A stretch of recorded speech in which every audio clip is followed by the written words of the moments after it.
Hola, soy Michael. ¿Y alguna vez has leído tu horóscopo y has sentido que te describe perfectamente?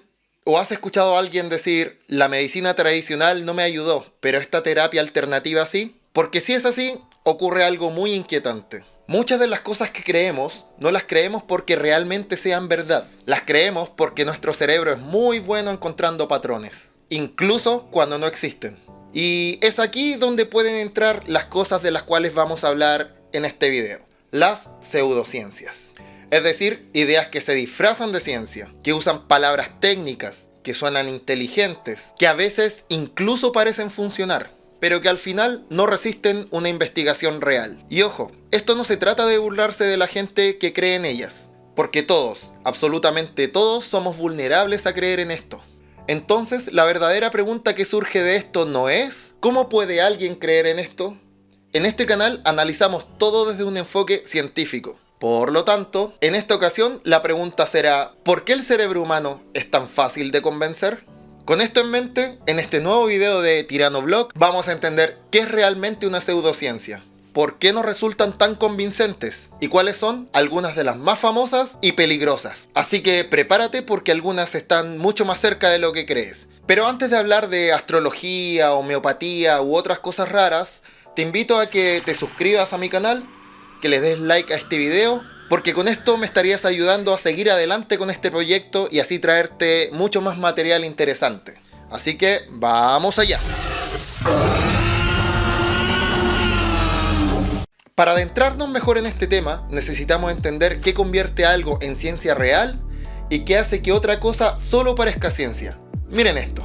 La ciencia intenta equivocarse para aprender. La pseudociencia intenta tener razón a toda costa.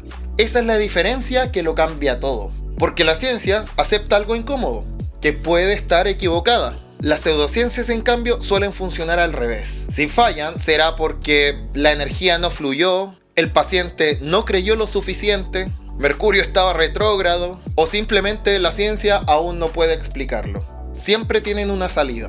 Y eso es justamente lo que las hace tan difíciles de refutar para mucha gente. Ahora, además de ser tan difíciles de refutar por las razones que mencionamos recién, estas siguen existiendo, más que todo porque el problema no empieza afuera, empieza acá. Nuestro cerebro no evolucionó para buscar verdad científica. Nuestro cerebro evolucionó para reaccionar rápido, encontrar patrones y tomar decisiones rápidas para poder sobrevivir. Y eso a veces nos juega en contra. Además, existen otros factores que contribuyen a que creamos rápidamente en estas pseudociencias. Y aquí aparecen varios sesgos cognitivos y efectos psicológicos. Uno de los más impresionantes de todos es el efecto Forer. En un experimento clásico, un psicólogo entregó a sus estudiantes un supuesto análisis personalizado de, valga la redundancia, personalidad. La mayoría de los participantes quedaron impactados, afirmando cosas como: es demasiado preciso, me describe perfectamente, incluso parece conocerme. Pero había un detalle: todos recibieron exactamente el mismo texto, que incluía frases como: ¿te gusta sentirte querido, aunque a veces dudas de ti mismo? O a veces eres sociable, pero también necesitas momentos de soledad. Son afirmaciones tan generales con las que casi cualquier persona puede sentirse identificado. Y esa es la base psicológica de muchas pseudociencias. También existen otros sesgos cognitivos que influyen, como por ejemplo el sesgo de confirmación, que es la tendencia a buscar, recordar e interpretar información que confirma lo que ya creemos. Por ejemplo, si alguien cree en la astrología, tomará en cuenta solo las veces que acertó e ignorará todas las veces que falló, incluso aunque solo una de ellas haya acertado. También tenemos la memoria selectiva, que hace que no recordemos todo de forma objetiva. Nuestro cerebro filtra, recordamos lo impactante, lo emocional o lo bueno, y olvidamos lo malo o lo que contradice nuestras ideas. Y también tenemos la ilusión de causalidad.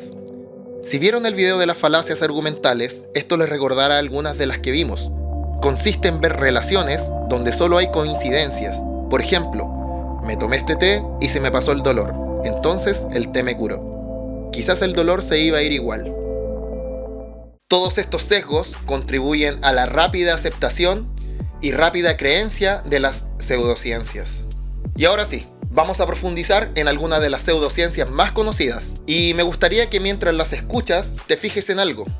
Aunque parezcan muy distintas entre sí, muchas de ellas sobreviven exactamente por los mismos mecanismos. Y además casi todas ellas llevan implícitas algunas de las falacias argumentales que vimos en el video anterior.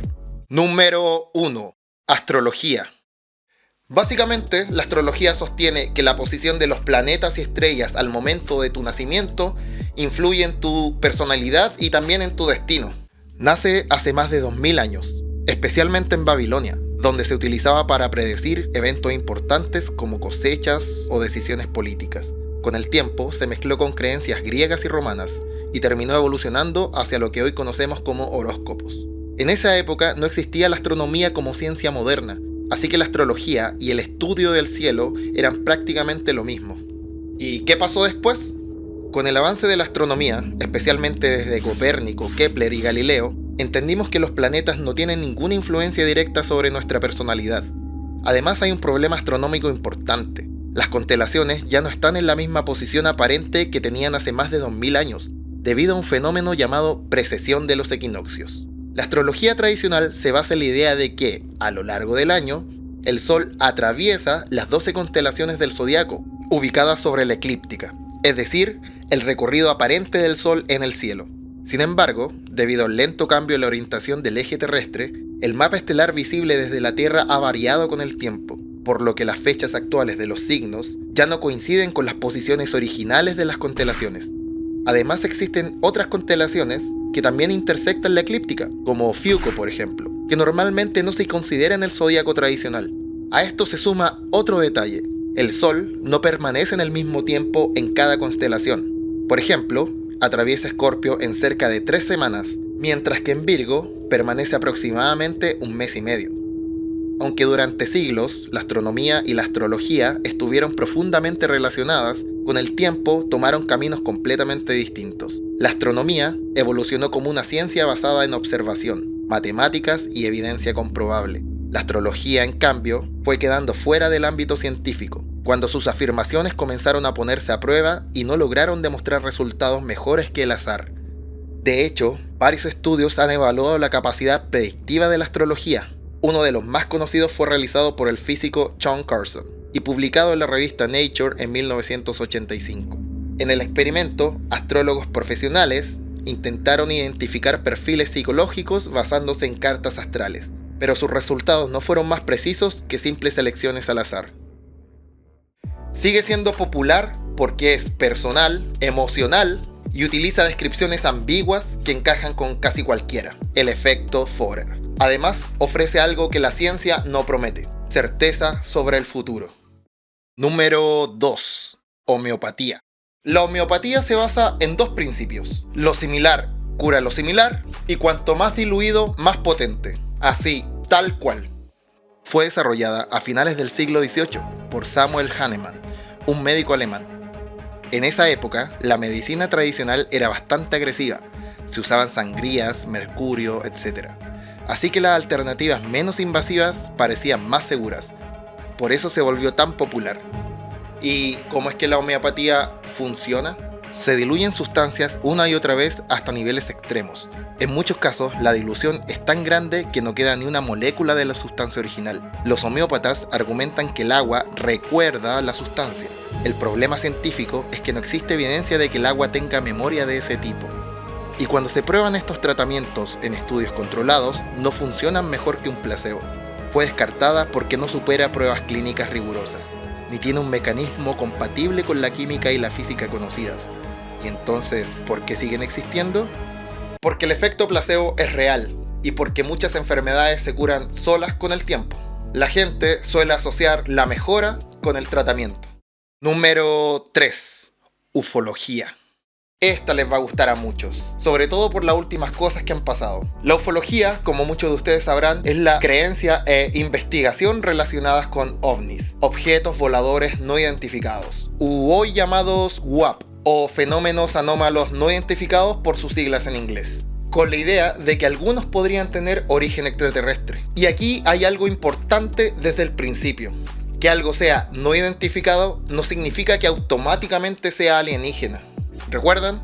Falacia ad ignorantiam. Solo significa que hasta ese momento no se pudo explicar con la información disponible. La ufología moderna se popularizó especialmente desde mediados del siglo XX, después de casos famosos como Roswell en 1947 y miles de reportes de luces, objetos o fenómenos extraños en el cielo. Con el tiempo, el tema creció enormemente. Documentales, libros, supuestos testimonios militares, fotografías borrosas, videos ambiguos y teorías de conspiración ayudaron a construir toda una cultura alrededor del fenómeno ovni. Y aquí la situación se vuelve interesante, porque incluso gobiernos y organismos oficiales han investigado estos fenómenos. Estados Unidos, por ejemplo, ha desclasificado múltiples archivos, videos y reportes relacionados con fenómenos aéreos no identificados. Algunos incluyen grabaciones militares, testimonios de pilotos y documentos históricos analizados por oficinas como AARO, creada específicamente para investigar estos casos. Y sí, algunos de estos casos siguen oficialmente sin una explicación definitiva. Pero aquí es donde hay que tener mucha prudencia. Sin explicación no significa extraterrestre. Puede significar información insuficiente, errores de percepción, fenómenos atmosféricos, tecnología militar, fallos de sensores o simplemente casos donde no hay datos suficientes para concluir nada. Y el salto apresurado de no sabemos qué es a deben ser alienígenas es justamente uno de los errores más comunes en este tema. Aquí se nos cuela otra de las falacias que analizamos en el video anterior, la falacia de razonamiento motivado, que en resumen ocurre cuando no analizamos la evidencia para descubrir la verdad, sino para defender lo que ya queremos creer. Si alguien desea profundamente que existan extraterrestres, es más probable que interprete cualquier evidencia ambigua como prueba de esto. Nuestro cerebro no es neutral y cuando algo nos emociona, nos asombra o nos da sentido, nos volvemos mucho menos críticos. Y ojo, esto no significa que sea imposible que exista vida extraterrestre o que yo esté afirmando tal cosa. De hecho, científicamente es perfectamente razonable que pueda existir vida en otra parte del universo. Lo que no es razonable es afirmar que ya tenemos pruebas concluyentes cuando todavía no las hay. La ufología se considera pseudociencia no porque estudiar fenómenos extraños sea incorrecto, sino porque gran parte del movimiento suele partir de conclusiones antes que de evidencia, interpretando cualquier anomalía como confirmación de una creencia previa. Sus investigaciones no tienen el rigor que un estudio científico serio debe tener. En ciencia, una anomalía no es automáticamente una prueba, es apenas el comienzo de otra investigación. Número 4. Criptozoología. Esta también es muy interesante. La criptozoología es la creencia o búsqueda de animales cuya existencia no ha sido demostrada científicamente. Hablamos de criaturas como Pie Grande, el monstruo del lago Ness, el chupacabras, el Mokelembembe, una supuesta criatura gigante que según algunos relatos viviría en regiones remotas de África Central. La idea detrás de la criptozoología es simple, todo esto entre comillas. Tal vez existen animales ocultos que la ciencia todavía no ha descubierto. Y ojo, eso por sí solo no es absurdo. La ciencia descubre nuevas especies constantemente. El problema aparece cuando se hacen afirmaciones extraordinarias sin evidencia sólida que las respalde. Porque cuando se investigan estos casos rigurosamente, los supuestos rastros suelen terminar siendo errores de identificación, fotografías borrosas, huellas ambiguas, montajes, testimonios poco fiables o simples leyendas amplificadas con el tiempo. Y aún así, muchas personas siguen convencidas de que estas criaturas existen. Y aquí aparece otra de las falacias que hablamos en el video anterior, la apelación a la anécdota, que por si no lo recuerdan funciona más o menos así. Mi tío vio algo raro en el bosque. Un pescador asegura haber visto a Nessie. Hay cientos de testimonios. Y claro, los testimonios suelen sentirse muy convincentes. El problema es que una experiencia personal no es evidencia científica suficiente. Las personas pueden confundirse, exagerar, recordar mal o interpretar erróneamente lo que vieron, especialmente en situaciones ambiguas o emocionalmente intensas. Y aquí hay algo importante. Al igual que en el caso anterior, mientras más extraordinaria sea una afirmación, más sólida debe ser su evidencia. Porque decir vi una sombra extraña no es lo mismo que decir existe una especie desconocida de varios metros que ha permanecido oculta durante siglos. La criptozoología sigue siendo popular porque conecta con algo muy humano, la fascinación por el misterio. La idea de que todavía quedan secretos ocultos en el mundo, criaturas desconocidas, lugares inexplorados, algo más allá de lo que creemos conocer. Y sinceramente esa idea es fascinante. Pero en ciencia, fascinación no es prueba. Y querer que algo sea real no hace que lo sea. Número 5. Biodescodificación. La biodescodificación, también llamada biodecodificación o bioneuroemoción, afirma que las enfermedades no solo tienen causas físicas, sino también conflictos emocionales ocultos. Según esta idea, una emoción no resuelta podría manifestarse como una enfermedad en el cuerpo. Por ejemplo, se dice que ciertos tipos de cáncer estarían relacionados con traumas emocionales, o que algunas enfermedades aparecerían porque la persona no ha resuelto determinados conflictos internos. Este enfoque comenzó a popularizarse a fines del siglo XX, tomando idea de distintas corrientes psicológicas, terapias alternativas y conceptos sin base científica comprobada. Pero aunque utiliza términos que suenan médicos o psicológicos, no forma parte de la medicina basada en evidencia. El principal problema científico es que no existen pruebas sólidas de que las enfermedades se originen de esa manera. De hecho, distintas revisiones científicas sobre terapias basadas en supuestos conflictos emocionales, como origen directo de enfermedades, han señalado la falta de evidencia clínica sólida y la ausencia de resultados reproducibles. Organizaciones médicas y expertos en medicina basada en evidencia han advertido que estas propuestas no han demostrado eficacia bajo estándares científicos rigurosos. Pero además hay algo todavía más grave. Muchas veces este tipo de discurso termina culpando indirectamente al paciente, como si enfermar fuera consecuencia de pensar mal, o de gestionar mal las emociones, o no haber resuelto ciertos conflictos personales. Y eso puede hacer que el paciente abandone tratamientos médicos reales, buscando soluciones que simplemente no funcionan. Y acá surge la pregunta, ¿y entonces por qué sigue atrayendo gente? Bueno, porque ofrece algo emocionalmente muy poderoso. La sensación de que todo tiene un significado profundo, que el sufrimiento pasa por algo, que las enfermedades tienen una explicación emocional comprensible y que de alguna forma podemos recuperar el control. El problema es que desear una explicación no hace que esa explicación sea cierta. Si te fijas, todas estas pseudociencias tienen algo en común. Nacen donde el conocimiento era limitado. Ofrecen explicaciones simples a problemas complejos. Y sobreviven porque conectan con cómo pensamos, no cómo funciona realmente la realidad. Entender esto es clave para no caer en estas pseudociencias o en otras que no nombramos en este video, porque realmente hay muchas. Las pseudociencias no son solo ideas equivocadas, son ejemplos de algo más profundo, lo fácil que es engañarnos a nosotros mismos. Como dijimos al principio, no se trata de burlarse de nadie. Todos somos vulnerables a estos sesgos, todos. La diferencia es que tenemos que aprender a desarrollar el pensamiento crítico. A eso quiero llegar con este canal. En cuestionar, en pedir evidencia, en estar dispuestos a cambiar de opinión. Porque al final, entender cómo pensamos es la mejor defensa contra creer cualquier cosa. Y en mi opinión, si algo te debes llevar de todo lo anterior, que sea esto. No creas algo porque suena bien. Créelo cuando resista a ser cuestionado. Bueno, si te gustó este video, suscríbete, dale a like y activa la campanita para recibir las notificaciones de todas las actualizaciones de este canal. Y así no te pierdas los próximos videos que se vienen.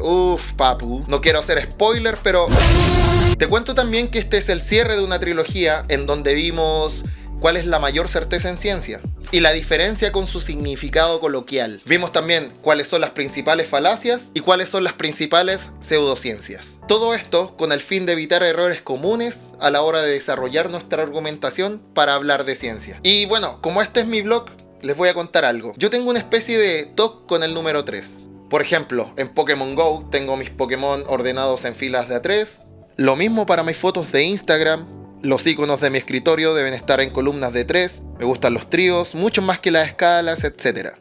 Así que cada tema del que hablemos irá en formato trilogía. Esto, en mi opinión, nos hará digerir mejor los temas que tratemos. Y para ti, que llegaste hasta acá, te voy a adelantar algo.